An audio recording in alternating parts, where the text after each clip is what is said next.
This is the first All God's People episode for 2023. I hope your new year is off to a wonderful start. Hi, I'm Connie Vandeman Jeffrey, and this is All God's People. This 263rd episode kicks off our 7th season.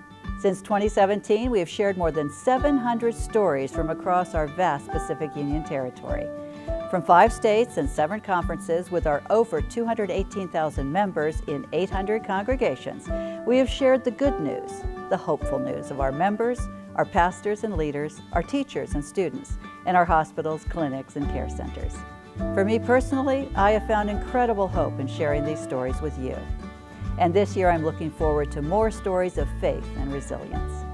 Many of these stories can be found in the Recorder, the flagship publication since the Pacific Union was organized in 1901. The January Recorder is probably already in your homes, and as always, it's available online. An important innovation beginning this month, a Spanish translation of the monthly Recorder will now be available online. This is in addition to the quarterly Spanish Recorder mailed directly to Spanish churches across the Union, and it is also available online. Under the leadership of Alberto Valenzuela, Recorder Editor, the ministry impact of the Recorder is growing. Be sure to read Elder Bradford Newton's editorial, The Priceless Bargain, and all the news and inspiring stories from around the Pacific Southwest. Speaking of inspiring stories, our good friend Elder Dan Matthews shared this special birthday greeting during his Congratulations with Pastor Dan segment from Loma Linda University Church last Sabbath.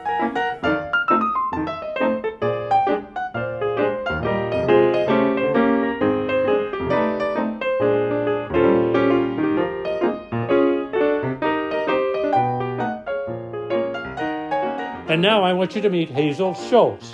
Hazel lives in Coeur d'Alene, Idaho, and we are greeting her today because she's marking her 110th birthday. There she is with son Doug, and then with his wife Sandy. We've done a little research, and we believe that Hazel Schultz is the oldest living Seventh-day Adventist in the North American family. Congratulations, Hazel. We love you. Isn't that amazing? And we add our birthday greetings as well to dear Hazel Schultz. When they say that Adventists live 10 healthy years longer than the average American, who knew that meant 110? And Dan Matthews, we love you. You've been sharing these milestone greetings since 2010, our very own Willard Scott of Adventism.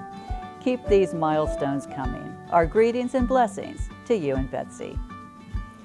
Here's something you don't want to miss.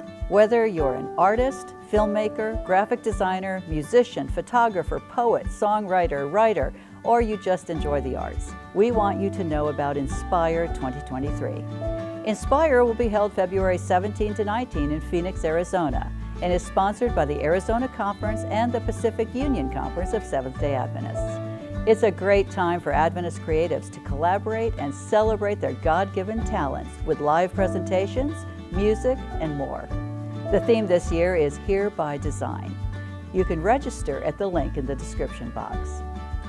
Our friend Dale Galusha of Pacific Press shared this wonderful New Year's letter from the pen of Sister Ellen White. In January 1902, Ellen White wrote a general letter of encouragement to brethren and sisters from Elmshaven, her home in California. The entire letter was printed 1 year later in the January 15, 1903 Pacific Union Recorder, exactly 120 years ago. A link to that recorder is in the description box, but here's the first paragraph of the letter. The old year with its burden of record has passed into eternity, and the new year has begun. Let us gather up the treasures of the past year, our remembrances of God's goodness and mercy, and carry them with us into the new year. Let us brighten the future by the thought of past blessings. That's my prayer today for all God's people. May we continually brighten the future by the thought of past blessings. Happy New Year, one and all. For all God's people, I'm Connie Jeffrey.